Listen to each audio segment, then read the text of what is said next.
Bismillahirrahmanirrahim. Alhamdulillahi rabbil alamin. Allahumma salli wa sallim ala sayyidina Muhammadin al-fatihi lima ughliq wal khatimi lima sabaq nasiril haqqi bil haqq wal hadi ila siratikal mustaqim wa ala alihi wa ashabihi haqqa qadrihi wa miqdarihi al-azim. Subhanaka la ilma lana illa ma 'allamtana innaka antal alimul hakim wa la haula wa la quwwata illa billahil aliyyil azim.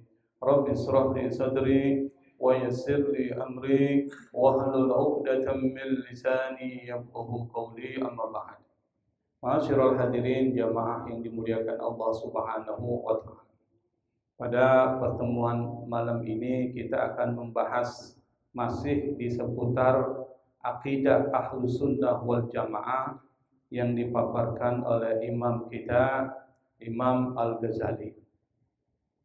Akidah Ahlus Sunnah wal Jamaah ini perlu kita pahami supaya kita ngerti dan kita berbeda dengan pemahaman-pemahaman lain dari aliran-aliran akidah di dalam Islam. Kenapa? Karena kita mengenal banyak aliran. Ada aliran yang disebut dengan Mu'tazilah. Ada aliran yang disebut dengan Jabariyah. Ada aliran-aliran lain, tetapi kita memiliki dan berpedoman pada satu aliran di dalam teologi Islam, yaitu Ahlus Sunnah wal Jamaah. Kalau disebut Ahlus Sunnah wal Jamaah, maka teologi kita atau kalam kita itu berpedoman pada madhab Asy'ari dan madhab Maturidi. Itu Ahlus Sunnah wal Jamaah. Imam Al-Ghazali ini adalah termasuk pendolong atau pendukung utama dari mazhab Asy'ari di dalam bidang akidah. Sementara fikihnya itu pakai fikih Syafi'i, itu Al-Ghazali. Nah, sekarang kita lihat masih membahas tentang akidah Ahlus Sunnah wal Jamaah. Yang berikutnya adalah qala al-musannif rahimahullahu taala al-hayatu wal qudratu. Halaman berapa di sini? Berapa?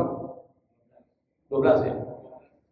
Al-hayatu artinya adalah kehidupan. Wal qudratu kemampuan. Makanya kemudian waktu kita masih kecil kita belajar yang disebut dengan sifat 20. Sifat 20 kita hafal, kita pelajari dan dijelaskan oleh guru-guru kita tentang maknanya. Apa itu al-hayatu? Kehidupan. Wal qudratu kekuasaan. Nah, kita jelaskan di sini. Wa annahu, wawnya ini waw istinaf. Waw yang ada di depan kalimat, enggak perlu diartikan. Karena waw itu ada banyak fungsinya. Ada waw istinaf yang ada di depan, enggak perlu diartikan. Ada waw namanya waw atof. Atof itu artinya waw sambung. Bukan buah atap ya, tapi waw sambung. Artinya ada kalimat sebelumnya, ada kalimat berikutnya disambung oleh apa? Namanya huruf ataf. Tapi ini waw istiqlal, biar kita ngerti nahwunya. Wa annahu, anna itu artinya sesungguhnya. Hu ini larinya kemana? Allah Subhanahu wa ta'ala. Akidah Ahlus Sunnah mengatakan bahwa Allah Subhanahu wa ta'ala hayyun. Apa artinya hayyun? Maha hidup. Di dalam Quran itu disebutkan sebanyak 5 kali hayyun. Allah maha hidup. Maksudnya apa? Allah memiliki kehidupan tidak seperti kita.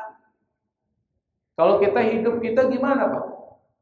Hidup kita itu butuh makan, butuh minum. Kalau ngantuk, tidur. Kalau capek, istirahat. Itu kita. Kadang-kala kita lupa. Kita berkembang. Lemah. Dari kuat jadi lemah. kembali seperti anak kecil lagi. Dari lemah menuju kuat, menuju lemah lagi. Itu hidupnya kita sampai mati hidup kita. Kehidupan Allah, Allah itu hidup tidak seperti makhluk. Dia nggak butuh makan. Kalau dia butuh makan berarti lemah, berarti dia lapar. Dia nggak butuh minum Allah. Kalau butuh minum berarti Allah haus. Nggak mungkin Allah itu haus. Tidak perlu tidur, tidak perlu istirahat.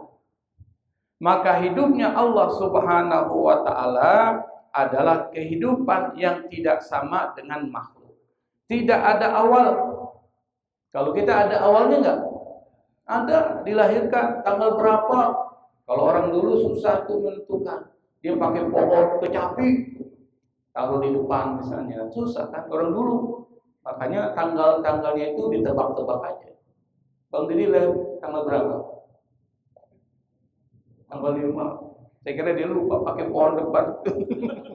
Ditancepin nih. Itu lahir pas anda tanam pohon itu. Pada ditanya, pohon itu ditanam tahun berapa? Pusing juga kita jawab. Ya kan? Nah, kita punya awal. Allah tidak berawal. La awwala lahu wa la akhira lahu. Tidak ada awal, tidak ada akhir. Kalau dalam Al-Quran disebut dengan huwal awwal wal akhir, itu bukan Allah punya awal, Allah punya akhir, bukan. Allah tidak ada awal, tidak ada akhir. Allah azali, qadim. Itu akidah Ahlus Sunnah wal Jamaah. Allah tidak dicipta. Bahkan Allah mencipta, tidak ada waktu di mana Allah belum ada. Allah sudah ada sebelum segala sesuatu ada. Dan Allah tidak berakhir setelah semuanya berakhir. Ngerti nggak maksudnya? Itulah yang disebut dengan hayyun. Tidak ada akhir. Allah tidak mati. Kita mati. Karena kita mati, ingat ente kalau hidup jangan sembarangan. Ada mati. Apakah selesai dengan kematian? Tidak, ada alam lain. Yang itu alam sudah nunggu, alam barzakh, alam transit. Apa yang terjadi di alam transit? Ente nggak bisa beramal, tapi ente menikmati amal yang ente lakukan. Dan ente mendapatkan azab yang ente pernah langgar aturan-aturan.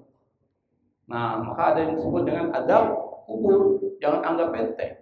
Ada kenikmatan kubur, ada azab kubur. Itu baru dikubur. Bagaimana nanti akhirat? Lebih dahsyat lagi. Kenapa? Karena kuburan itu awwalu manazilil akhirat. Tempat akhirat yang pertama itu kubur. Kalau ente tidak selamat di kuburan, di akhirat enggak selamat. Karena itu supaya kita selamat di kuburan apa? Banyakin ngaji biar ngerti. Gitu maksudnya. Kalau orang nggak pernah ngaji, nggak tahu Pak, apa yang harus dia lakukan. Nah, disebutkan lagi qadirun, hayyun qadirun. Qadirun itu dari kata qadara. Orangnya qadir. Di dalam Al-Quran Allah disebut sebanyak 14 kali kata qadir. Apa itu qadir? Orang yang berkuasa, memiliki qudrah, memiliki kemampuan, kekuasaan yang mutlak terhadap segala sesuatu. Dan kekuasaan serta kehendak Allah itu enggak ada yang bisa menghalangi. Kalau Allah ingin menghidupkan sesuatu, tidak ada yang bisa menghalangi. Kalau Allah mematikan sesuatu, enggak ada yang bisa menghalangi. Maka Allah Maha Kuasa atas segala sesuatu. Kalau Allah Maha Kuasa atas segala sesuatu, maka apa yang kita lakukan? Minta sama Allah apa aja. Bukan cuma meminta sesuatu yang mungkin, yang tidak mungkin pun minta sama Allah. Kenapa? Karena enggak ada yang tidak mungkin bagi Allah Subhanahu wa Ta'ala. Kalau minta sama orang, enggak mungkin terjadi, susah. Kenapa? Karena dia enggak berkuasa. Saya minta sama Bang Didi nih sesuatu. Bang Didi enggak punya, dikasih enggak? Berarti sesuatu yang enggak mungkin dia punya. Tetapi Allah karena Maha Kuasa terhadap segala sesuatu, dia memiliki. Minta sama Allah. Apa aja, terserah ente. Minta yang kadangkala tidak mungkin terjadi, minta juga sama Allah. Kenapa? Karena Allah qadirun ala kulli syai' atau ala kulli syai'in qadir. Allah Maha Kuasa atas segala sesuatu. Contohnya mana? Siti Maryam. Siti Maryam punya anak Nabi Isa, enggak ada bapaknya, mungkin enggak? Menurut logika kita mungkin enggak, Pak? Enggak mungkin, enggak ada suaminya kok bisa. Tapi kalau zaman sekarang banyak enggak ada suaminya, Pak. Sekarang bukan enggak ada suaminya enggak ketahuan yang mana kan? Siti Maryam, Pak, orang suci bersih, semua kenal. Bani Israel kenal bagaimana dia perempuan hebat. Tiba-tiba hamil. Bagi Allah itu sesuatu yang mungkin. Sampai Siti Maryam mengatakan, bagaimana saya ini bisa melahirkan? Saya belum pernah disentuh laki-laki. Kata Siti Maryam. Apa? Tidak ada yang tidak mungkin bagi Allah Subhanahu wa ta'ala. Nabi Adam lebih hebat lagi, Pak. Nabi Adam lebih hebat lagi. Di mana hebatnya? Enggak ada bapak, enggak ada ibu. Jadi, mungkin enggak? Mungkin. Makanya bagi Allah tidak ada yang tidak mungkin. Kalau tidak ada yang tidak mungkin bagi Allah, minta aja ente apa aja sama Allah. Minta sama Allah. Tapi kalau minta sama orang, minta yang mungkin terjadi. Jangan ente minta. Anda minta sama ente, tolong matahari dipindahkan ke sebelah timur. Ya enggak mungkin lah. Enggak mungkin terjadi. Tapi bagi Allah mungkin enggak? Mungkin. Nah, makanya Allah disifati dengan sifat qadir atau qadir. Yang kedua, Jabbar. Wa annahu hayyun qadirun Jabbar. Jabbar itu artinya maha perkasa, maha memaksa. Allah mampu menjadikan apapun terjadi sesuai dengan kehendaknya. Tidak ada kekuatan apapun yang dapat menolak keputusannya. Itu Allah maha memaksa segala sesuatu terjadi. Karena Allah memaksa, maka segala sesuatu itu pasti akan terjadi meskipun menurut kita tidak terjadi. Sesuatu itu mungkin menurut orang terjadi, tapi bagi Allah tidak terjadi. Kan banyak tuh, misalnya saya ini merencanakan sesuatu dengan matang. Sudah direncanain matang, Pak.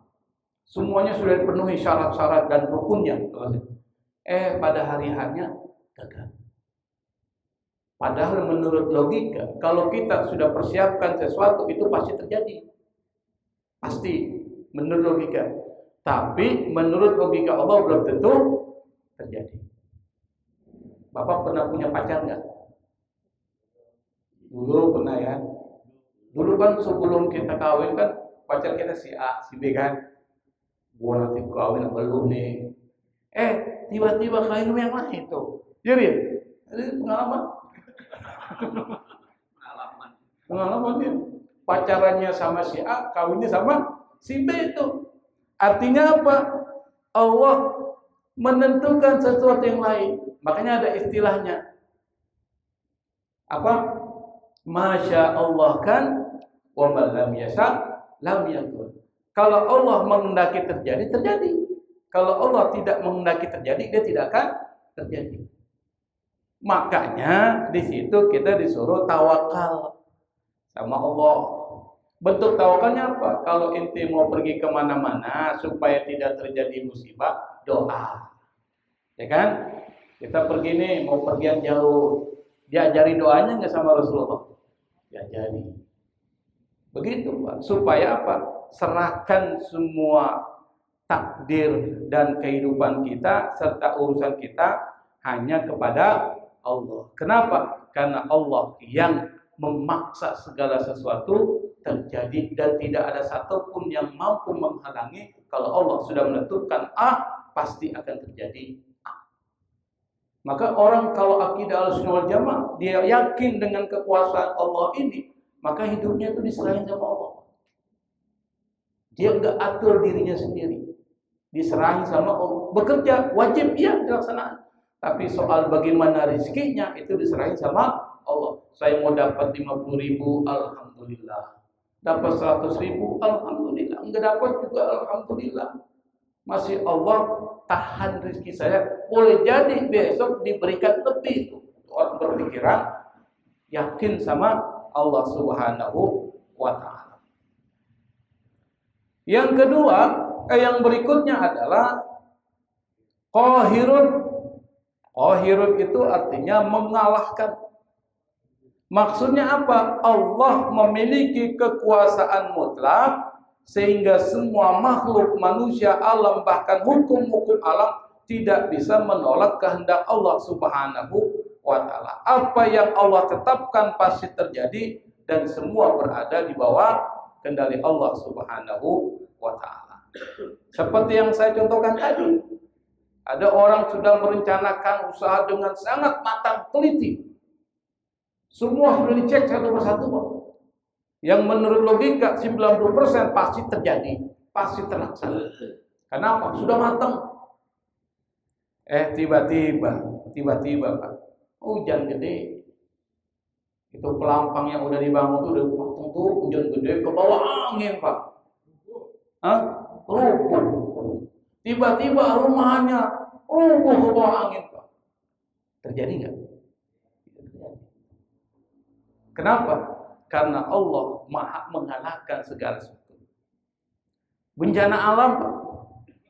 Kalau Bapak lihat bencana alam datangnya nggak pernah bilang, tiba-tiba. Saya pernah tinggal di Palu 23 tahun, tahun 99 sampai 2022, dan saya mengalami musibah besar namanya tsunami likuifaksi gempa bumi 3. Dahsyat 9 skala Richter, belum pernah terjadi di Indonesia. Habis. Saat itu bertepatan dengan hari jadinya Kota Palu. Yang mau dilaksanakan acaranya nanti setelah ba'da sholat maghrib atau ba'da sholat isya. Sebelum maghrib, sebelum isya, semua orang sudah berkumpul di pantai. Di pantai. Apa yang dilaksanakan di pantai? Mempersiapkan. Ada yang dagangannya dipersiapin, stand itu. Ada yang polisi jaga. Semuanya sudah siap tuh. Ada yang siap-siap datang habis maghrib ke situ. Kenapa? Karena ini pesta tahunan, meriah. Belum sampai pesta terjadi, Pak, tsunami. Kira-kira itu direncanakan nggak tuh? Nggak ada rencana. Manusia nggak tahu. Artinya apa? Pesta yang sudah direncanakan matang, habis tuh, Pak. Matang direncanakan. Semuanya sudah diperhitungkan satu persatu. Pasti akan terlaksana. Tidak terjadi, Pak. Kenapa? Ada sesuatu yang tidak bisa mengalahkan ketentuan Allah Subhanahu wa Ta'ala. Itu yang disebut dengan bencana, musibah. Sama dengan kematian. Meskipun ente orang kaya berobat kemana-mana itu dengan jumlah uang yang besar supaya hidup, sakit, sembuh. Tapi kalau Allah sudah mengatakan idza jaa ajaluhum la yastakhiruna sa'atan wa la yastaqdimun, kalau datang ajal mereka hidupnya sudah selesai. Sudah selesai nih. Enggak ada satupun yang mampu menangguhkan atau mendahulukan. Selesai deh. Kalau udah selesai lagi minum, Pak, lagi minum nggak masuk, udah selesai. Rizki udah selesai. Kalau rizki sudah selesai Allah tetapkan, maka ente harus kembali kepada Allah Subhanahu wa Ta'ala. Cuma kita nggak tahu kapan kita kembali. Karena kita nggak tahu kapan kita kembali, persiapkan bekal untuk kembali kepada Allah. Jangan santai hidup ini. Jangan seperti air mengalir, kemana air itu disitulah. Jangan air mengalir, diarahkan ke yang baik. Kalau ada taklim-taklim yang bermanfaat kepada kita, datang. Duduk, tidur di belakang, enggak apa-apa. Oke tidur tuh, enggak, alhamdulillah. Biasanya oke tidur. Tapi alhamdulillah dia tidur. Kenapa? Kebaikan semua. Niatin juga iktikaf. Wa annahu hayyun qadirun jabbarun qahirun. La, tidak. Ya'tarihi artinya terkena, tertimpa. Ya'tarihi. Tertimpa apa? Kusurun. Kusur itu artinya kelemahan. Wala ajzun. Kusur itu artinya kekurangan, ketidaksempurnaan, keterbatasan, itu kusur. Maka disebut dengan qasir. Apa qasir? Pendek, qasir. Ya kan? Kalau kecil shagir. Qasir, shagir. Qusur itu artinya enggak sempurna dia. Dia terbatas. Dia kurang. Disebut dengan qusur. Wala ajzun, tidak pula terkena ajzun. Ajzun itu artinya lemah. Maka orang yang lemah udah tua namanya ajuz. Kita panggil. Itu siapa? Ajuz anak itu. Ajuz itu artinya apa? Nenek, orang yang udah tua atau kakek. Kita bilang ajuz. Kenapa disebut ajuz? Karena dia ajzun, udah lemah. Dirinya juga enggak lengkap lagi, enggak sempurna, bongkok. Makanya juga udah berkurang. Kalau makannya udah berkurang, semua udah kurang enak, itu artinya apa? Rizkinya udah mulai terbatas. Terbatas Pak. Dikit-dikit kurang, dikurang-kurangi kan. Dulu makan Indomie mulu, sekarang enak. Ya kan, Pak? Enak makan Indomie, kenapa? Kayaknya udah enggak enak. Dulu makan bakso di mana aja diembat, Pak. Ya, sekarang mau makan bakso udah enggak ada. Berarti sudah mulai dikurangi. Begitu enggak, Pak? Begitu Pak, udah mulai kurangi. Apa? Rizkinya udah mulai mau habis. Kalau rizki sudah mulai mau habis, ingat Pak, ajal ente dekat. Nah, siap-siapin dah tuh. Jangan macam-macam itu. Kayaknya gue nggak enak kalau makan udah mulai. Nah, itu tanda-tanda itu Pak, udah berkurang dikit-dikit nih. Coba orang tua kita sekarang makannya, banyak nggak? Orang tua? Dikit. Dulu masih muda, umur 17 tahun. 3 piring, masuk semua kan? 3 piring, belum kenyang. Ya, belum kenyang kan? Gimana nih? Belum kenyang kan 3 piring? Belum. Nasi uduk, tambah lagi antem. 1 nampan, waktu kalau maulid itu kan nasi, kita bilang bukan nasi kebuli dulu, nasi seke. Nasi seke tuh. Wah, 1 nampan pun habis. Sekarang, aduh, mau makannya udah gak enak. Iya, artinya udah mulai berkurang. Kalau udah mulai berkurang berarti rezekinya sudah mulai menipis. Nipis itu maksudnya apa? Nanti pada saat batasnya habis, meskipun 1 tetes nggak bisa masuk Pak, udah habis. Mau masuk tetes nggak bisa. Kenapa? Udah selesai. Kalau udah selesai berarti selesailah hidup kita. Itu disebut dengan wafat. Apa itu wafat? Sempurna. Kalau pinjem banget kok. Wafat. Game over. Artinya sempurnalah hidup kita kembali kepada Allah. La ta'khudhuhu wa la ta'khudhuhu sinatun wa la naum. Di dalam kitab Mukhtasar Ihya Ulumuddin ini disebutkan sifat Allah selain tidak tertimpa oleh sifat kurang dan lemah, juga tidak terkena ngantuk sinatun. Kata sinatun itu artinya ngantuk kecil. Ngantuk kecil tuh sinatun diambil dari wasana, ngantuk. Tapi ngantuknya ngantuk ringan. Tapi kalau ngantuknya ngantuk pertamanya an-nu'as. Ya ada 2 ngantuk tuh di dalam bahasa Arab. Kalau ngantuknya ringan namanya sinatun. Kalau ngantuk berat namanya apa? An-nu'as. Nu'as. Ana nu'as, saya ngantuk nih. Itu ngantuk berat, tapi kalau ngantuk ringan disebut dengan sinatun. Dari wasana sinatun. Wasana yasinu sinatun. Dan ini diambil dari ayat Al-Quran. Allahu la ilaha illa huwal hayyul qayyum. La ta'khudhuhu sinatun wa la naum. Diambil dari Al-Quran. Kalau Allah ngantuk, repot Pak. Berarti lemah. Kalau Allah tidur, repot Pak. Makanya Allah nyatakan dalam surat Al-Baqarah ayat 255, ayat kursi, Allah tidak terkena ngantuk, tidak juga tidur. Kalau Allah ngantuk dan tidur, alam semesta akan hancur. Alam semesta ini Allah ciptakan. Kenapa? Karena seluruh alam ini berjalan karena pemilihan Allah setiap saat. Kalau Allah lalai dalam bentuk ngantuk atau tidur sekejap saja, maka hukum alam nggak akan terjaga, kacau. Yang kedua, kehidupan berhenti, terjadi benturan. Planet A, planet B benturan. Kenapa? Nggak ada yang ngatur. Coba Bapak di rumah tangga nggak ada yang ngatur, Pak. Nggak ada istri, pergi istri 2 bulan nggak balik-balik, ngambek dia. Rumah tangga gimana tuh, Pak? Rumah gimana tuh? Kotor, nggak ada yang nyapuin, apalagi tuh berantakan semua. Ada gelas udah 3 hari nggak dicuci-cuci, ada kopinya, ampas tuh. Ada begitu tuh, Pak. Laki-laki kan hidupnya begitu. Perempuan yang bikin rapi. Kalau tidak ada perempuan di rumah tangga, selesai sudah. Nah, saya membayangkan tuh seperti pilot nih. Pilot itu kan kerjanya apa sih? Apa pilot?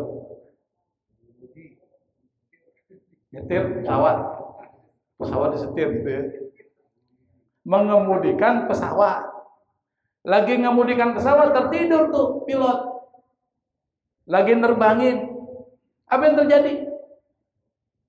Pesawatnya kehilangan kendali, bisa jatuh dan hancur. Oke, jangan pesawat, mobil, bus nih, sopir ngantuk sopirnya.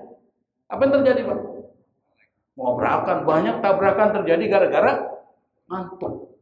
Itu baru bus. Gimana nih alam semesta kalau Allah ngantuk, Allah tidur? Apa yang terjadi? Hancur, Pak. Planet A, B berontak, berbenturan. Planet Bumi, planet Saturnus, Jupiter dan sebagainya. Kalau kita belajar ilmu alam tuh, matahari berbentur dengan bintang-bintang semuanya. Kenapa? Enggak teratur.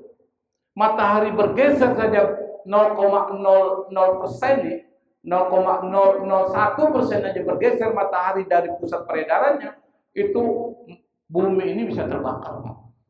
Baru bergeser 0,01%.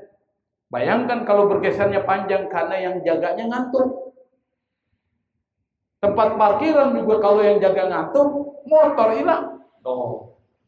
Berantakan hidup. Itu satu. Maka mustahil Allah itu ngantuk. Kedua, kalau Allah ngantuk dan tidur, makhluk akan binasa. Kenapa? Karena semua makhluk Allah bergantung rizkinya kepada siapa? Kepada Allah. Tumbuh-tumbuhan, tanam-tanaman, binatang, semua makhluk di muka bumi ini dan di udara itu hidup dan rizkinya, keberlangsungannya itu tergantung kepada Allah. Kalau Allah ngantuk, maka enggak ada yang jaga keberadaan makhluk Allah itu. Maka bisa dipastikan kehidupan itu bisa hancur. Saya berikan satu contoh. Rumah sakit. Tiba-tiba listriknya mati. Rumah sakit nih, listriknya mati, padam. Maka yang terjadi apa? Alat bantu hidup berhenti. Yang kedua apa? Pasien bisa meninggal. Lagi dioperasi, Pak, mati lampu. Apa yang terjadi? Mati pasien. Bisa lewat. Makanya dijaga betul rumah sakit pada saat ketika melakukan operasi, dokternya jangan sampai mati lampu dan dokternya jangan sampai tidur. Anda bisa bayangkan kalau dokter lagi operasi tidur, apa yang terjadi, Pak? Gimana tuh? Ini gue habis operasi nih. Kira-kira dokternya tidur nggak waktu operasi? Kalau dokternya tidur, bukan naik bro jadi turun bawah lagi tuh. Artinya apa? Nggak mungkin tuh. Jadi dokternya udah istirahat.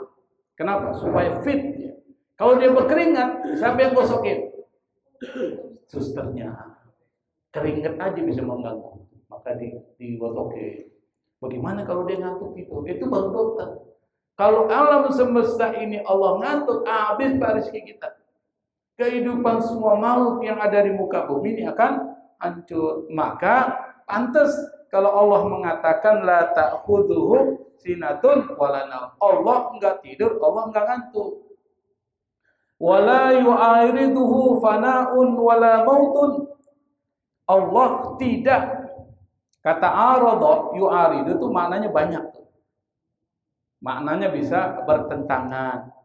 maknanya bisa terjadi secara mendadak. Itu kata Allah dari Allah. Tapi kalau di sini kita artikan Allah tidak terkena kebinasaan fanaun wala mautun. Allah juga tidak tertimpa oleh kematian. Artinya apa? Allah tidak binasa, Allah tidak mati. Itulah sifat Allah Subhanahu wa ta'ala. Wa annahu, Allah Subhanahu wa ta'ala dzul mulki wal malakut, memiliki al-mulki. Mulki itu artinya kekuasaan. Tetapi kekuasaan di sini yang dimaksud adalah kekuasaan dunia yang terlihat. Mulk terlihat. Apa? Misalnya Allah menentukan tentang di mana seseorang lahir. Di mana lahir. Allah menentukan siapa orang tuanya. Allah menentukan siapa orang tuanya. Dan Allah menentukan lingkungan tempat dia hidup. Semua itu bukan pilihan kita. Pilihan siapa? Pilihan Allah Subhanahu wa ta'ala. Maka kita menyebut Allah itu dengan sebutan innahu wa annahu dzul mulki, Allah yang memiliki kekuasaan. Ada enggak di sini, Pak? Minta sama Allah supaya lahirnya di Kemanggisan. Ada enggak? Minta lahir di mana Haji Rahim? Enggak minta. Tiba-tiba lor situ kan di Kemanggisan. Haji Poji lahirnya di mana? Jawa Timur. Di sini gedenya dia. Jadi preman dulu dia sebelum jadi orang baik. Di sini besarnya. Nah, tahu nggak di mana inti akan mati? Nggak tahu. Nah, pada saat ketika kita mati di daerah Kemanggisan, berarti Anda dibuat dari tanah Kemanggisan. Itu kata di dalam kitab Mukhtasar Al-Qutubi. Anda meninggal di satu tempat, itulah tempat di mana Anda diciptakan tanah. Bayangkan dulu. Kita nggak tahu nih apa meninggalnya di Kemanggisan atau meninggal tempat lain. Tiba-tiba kita melakukan perjalanan ke puncak Bogor, meninggal di sana. Berarti ente terbuat dari tanah apa? Tanah puncak Bogor. Tapi yang tanah sengketa Pak repot. Oh, tanah sengketa repot. Apalagi tercipta dari tanah kuburan juga repot lagi. Tanah kuburan yang tanah sengketa lebih repot lagi. Itu kata al-mulki. Kalau al-malakut itu kerajaan gaib yang enggak terlihat. Jadi kalau al-mulki itu kerajaan terlihat. Kalau al-malakut wa annahu dzul mulki wal malakut, kekuasaan yang tidak terlihat. Apa? Allah mengatur, menguasai takdir inti. Takdir. Jadi takdir kita itu Allah yang menentukan. Kita misalnya sukses, tidak sukses, kaya, miskin. Itu takdir atau bukan? Takdir. Yang nentuin siapa? Allah Subhanahu wa ta'ala. Itu namanya al-malakut, enggak terlihat. Allah yang ngatur hati manusia, membolak-balikkan hati kita itu Allah Subhanahu wa ta'ala. Ada orang senang sama dia, Allah bolak-balikkan hatinya. Makanya karena Allah membolak-balikkan hatinya, kita minta sama Allah. Apa itu kita minta? Ya muqallibal qulub, tsabbit qalbi ala dini. Wahai yang membolak-balikkan hati, Kau yang menguasai hati kami ya Allah, tetapkan hati kami tetap dalam Islam. Tsabbit qalbi ala dinik, tetapkan hati kami kepada agama. Itu yang disebut dengan al-malakut. Yang kedua, apa? Wal izzati, kemuliaan. Yang memiliki kemuliaan itu Allah. Anda pada hakikatnya ketika dimuliakan oleh Allah, Allah yang ngatur itu. Makanya ada tu'izzu man tasya'u wa tudhillu man tasya'. Ada kan?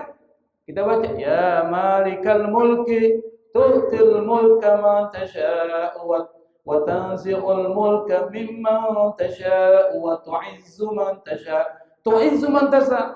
Kita mulia, Allah yang muliakan kita. Dan Allah bisa cabut kemuliaan itu sesuai dengan kehendak Allah Subhanahu wa ta'ala. Dzul Izzah. Makanya ada cerita Barsisa itu kan. Ulama besar, ahli ibadah Pak. Hebat luar biasa. Kalau minta sama Allah pasti Allah kabulkan. Allah cabut kemuliaannya menjadi orang yang matinya dalam keadaan su'ul khatimah. Na'udzubillah. Dan bagi Allah mudah.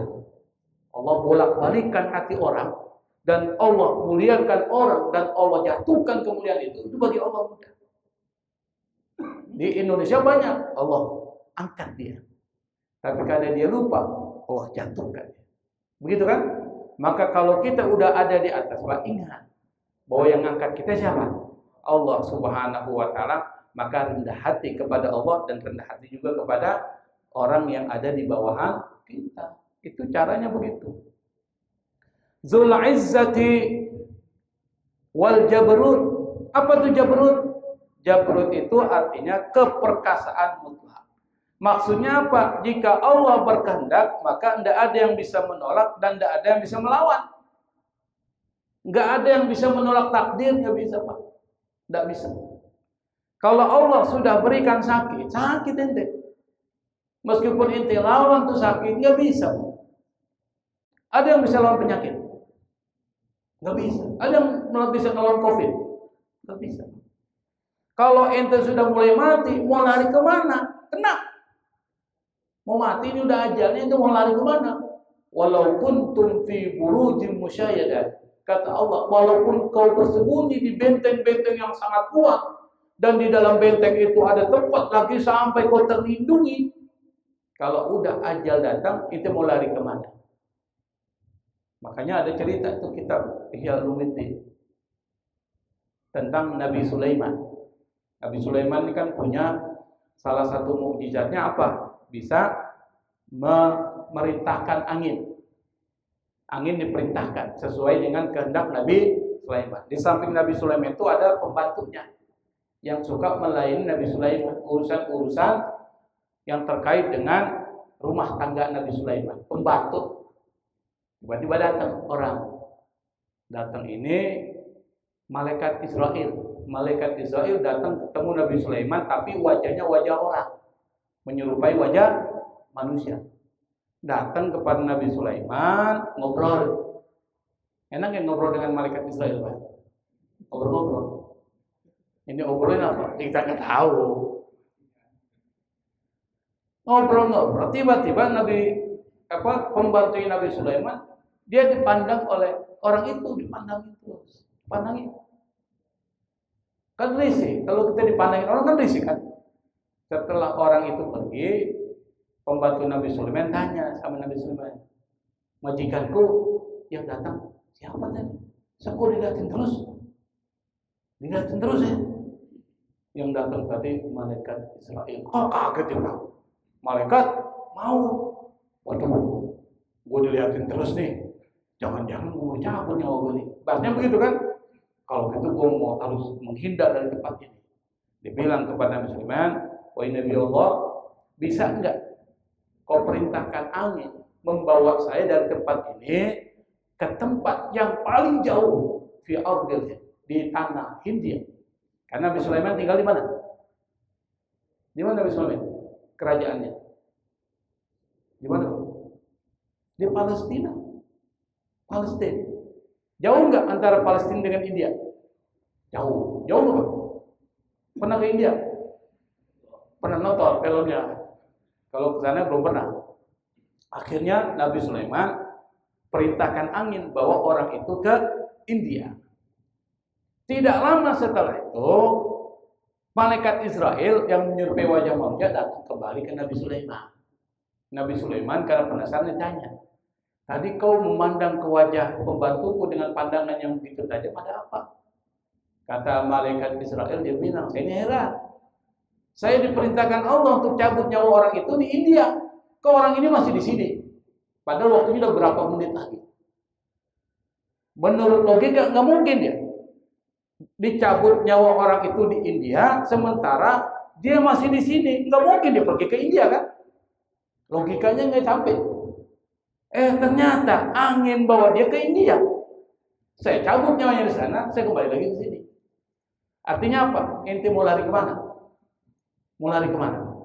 Kalau sudah Allah tetapkan ajalnya selesai, selesai. Kenapa? Karena Allah Dzul Jabarut, Allah yang memiliki keperkasaan mutlak, enggak ada satupun yang mampu menolak segala takdir dan ketentuan dari Allah Subhanahu wa taala. Kalau itu terjadi, maka terjadilah. Kata Imam Al-Ghazali disebutkan juga di sini, lahus sultan, Allah memiliki kekuasaan, wal qahru, dan Allah memiliki kekuasaan secara mutlak. Sultan dan qahar itu sama. Apalagi itu? Wal qahru wal khalqu wal amru, dan Allah memiliki kekuasaan untuk menciptakan dan Allah memiliki kekuasaan untuk memerintahkan. Was samawatu matwiyatun biyamini, langit-langit itu kata Imam Al-Ghazali matwiyatun biyamini, terlipat dengan tangan kanannya Allah Subhanahu wa taala. Ini langit Pak, terlipat biyamini. Maksudnya apa? Maksudnya adalah seluruh langit itu bagi Allah kecil dan mudah dikuasai, sampai diibaratkan seperti sesuatu yang bisa dilipat. Kalau sesuatu yang bisa dilipat kecil nggak? Ini kertas nih, saya lipat, kertasnya kecil nggak? Kecil. Bagi Allah langit nih, langit itu bisa dilipat dengan tangan kanannya sendiri. Menandakan apa? Menandakan bahwa Allah Subhanahu wa taala memiliki kekuasaan yang mutlak. Perbandingan yang disebutkan ini maksudnya adalah kalau kertas kita lipat, itu menandakan kertas itu kecil dan mudah untuk dikendalikan. Langit bagi Allah itu kecil dan mudah untuk dikendalikan. Maka jangan pertanyakan gimana caranya Allah nyabut nyawa orang dalam satu kedipan mata. Gimana caranya Pak? Di Afrika hari ini ada yang meninggal nggak Afrika? Di Asia Tengah ada yang meninggal nggak? Dalam satu waktu. Gimana caranya Allah? Jangan tanya. Ibarat nih, tapi nggak sama ya. Kalau sama kan nggak mungkin sama. Ibarat PLN kalau matikan listrik di Kemanggisan, apakah didatangi satu-satu rumah? Gimana? Ini PLN nih mau matikan listrik di rumah nih. Kemanggisan ditentukan mati lampu. Semuanya. Apakah satu-satu pegawai PLN mati itu? Atau di mana matikannya? Di gardunya mati semua. Ibaratnya gitu. Bagi Allah mematikan orang nggak perlu pakai itu. Mudah. Kalau Anda mau tahu ya belajar di Mukhtasar Al-Qurtubi. Itu dijelaskan bagaimana malaikat maut itu mematikan manusia dalam keadaan yang sama, dalam satu waktu, dalam satu keadaan. Lanjut apalagi? Mana itu tadi? Wa annahul munfaridu bil khalqi wal ikhtira'i al mutawahidu bil ijadi wal ibda'. Allah Subhanahu wa taala al-munfarid, sendirian, munfarid, sendirian. Sendirian dalam apa? Nyiptain sendiri, enggak perlu ada teman. Kalau rumah kita dibangun sendirian atau ada temannya? Tukang. Ada temannya, Pak. Kalau sendirian enggak mampu dia. Allah menciptakan langit dan bumi, menciptakan alam semesta, menciptakan kita sendiri, enggak perlu bantuan. Berarti kuat gitu. Kuat. Kalau enggak sendiri, enggak kuat. Dia butuh bantuan. Wal ikhtira. Apa itu maksudnya ikhtira? Ikhtira itu artinya mencipta tanpa contoh. Kalau khalqi mencipta secara umum. Kalau ikhtira, dia menciptakan sesuatu enggak pakai contoh. Kalau kita bangun rumah, menciptakan bangunan, ada contohnya enggak? Ada. Kalau enggak ada contoh repot, maka ada hitungan. Membuat baju ada contohnya enggak? Ada enggak? Ada. Kalau enggak ada contohnya bingung. Nah, Allah Subhanahu wa taala ketika menciptakan alam semesta ini enggak pakai contoh. Ciptain manusia enggak pakai contoh. Kira-kira ini manusia semua sama enggak? Sama enggak? Enggak ada yang sama. Saya lihat enggak ada yang sama. Kalau ada yang sama, pasti ada yang beda. Meskipun dia kembar. Tapi pasti ada yang berbeda. Nah, membuat segala sesuatu tanpa contoh dalam bahasa Arab disebut dengan ikhtira. Ngerti Pak ya? Jadi beda al-khalqi wal ikhtira. Terus al-mutawahhidu bil ijadi wal ibda. Al-mutawahhid sendirian sama dengan al-fatnya pakai bantuan sendiri, mutawahhid.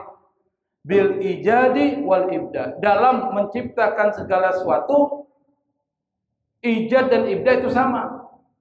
Menciptakan segala sesuatu dari apa? Dari tidak ada. Kalau kita menciptakan sesuatu dari ada atau dari tidak ada? Dari apa? Dari ada atau dari tidak ada? Kita ini menciptakan sesuatu ini buat meja. Itu dari tiada menjadi ada atau dari ada menjadi ada? Hah? Dari ada menjadi ada. Mana ada? Ini meja. Sebelumnya apa nih? Kayu, berarti dari bahan materinya. Itu maksudnya menciptakan dari ada menjadi ada. Tapi Allah menciptakan sesuatu dari tiada, diciptakan jadi. Kun fayakun. Kalau kita nggak mungkin menciptakan sesuatu dari tiada, nggak mungkin. Pasti dari yang ada. Kalau kita bisa menciptakan sesuatu dari tidak ada bahannya, itu sudah seperti Tuhan. Ada nggak yang menciptakan sesuatu dari bahan tidak ada? Nggak ada. Anda mau bikin sate. Bikin sate nih, sate. Itu bisa nggak membuat sate dari tidak ada bahannya? Nggak mungkin. Yang bisa melakukan sesuatu dari tidak ada menjadi ada hanya Allah Subhanahu wa ta'ala. Kita lanjutkan ya, tapi nggak perlu kita jelaskan secara detail. Khalaqal khalqa wa a'malahum. Allah menciptakan makhluk dan perbuatan-perbuatan kita. Kita ngelihat, kita mendengar, kita berdiri, semua itu ciptaan Allah. Ada dalam kendali Allah. Kalau melihat, mendengar, melakukan suatu ada dalam kendali kita, maka kita bisa bebas melakukan apapun. Saya berikan contoh. Kita punya mata, nih. Allah kasih buta, bisa ngelihat nggak?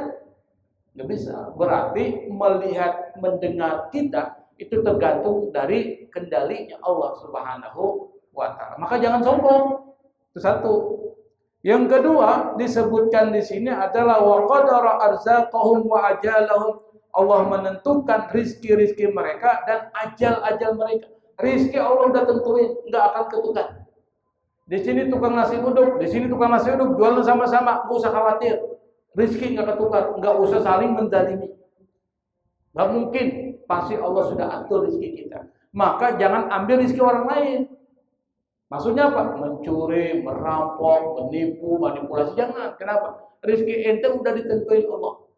Yang Allah perintahkan buat kita itu adalah bekerja dan berusaha. Malu, suruh bekerja. La tuhsa maqduratuhu. Kekuasaan Allah tidak terhitung. Wala tatanaha ma'lumatuhu, dan pengetahuan Allah tidak habis. Artinya apa? Pengetahuan Allah Subhanahu wa ta'ala itu enggak seperti kita. Kita bisa habis. Pengetahuan Allah, Allah tahu niat kita, Allah tahu masa lalu kita, Allah tahu masa depan kita, bahkan yang kita tidak tahu pun Allah tahu. Berarti apa? Pengetahuan Allah tidak terbatas. Tapi pengetahuan kita terbatas. Karena kita terbatas pengetahuan kita, kita tergantung kepada Allah semua rezeki kita, maka hidup jangan sombong. Hidup ini pasrahkan semua hanya kepada Allah. Itu hubungan tauhid dengan karakter, dengan tasawuf. Tauhid itu jadi fondasi, tasawuf nanti akan jadi buahnya. Orang yang mau belajar tasawuf tanpa belajar tauhid repot. Karena tauhid itu menguatkan iman kita kepada Allah, lahir buahnya wa samratuhu al-akhlaqul karimah. Buahnya itu adalah akhlak yang baik. Saya pikir ini yang saya sampaikan karena waktu terbatas. Semoga dengan penjelasan ini apa yang disampaikan Imam Al-Ghazali bisa kita pahami, bisa kita terapkan dalam kehidupan kita. Allahumma musta'an. Wassalamualaikum warahmatullahi wabarakatuh.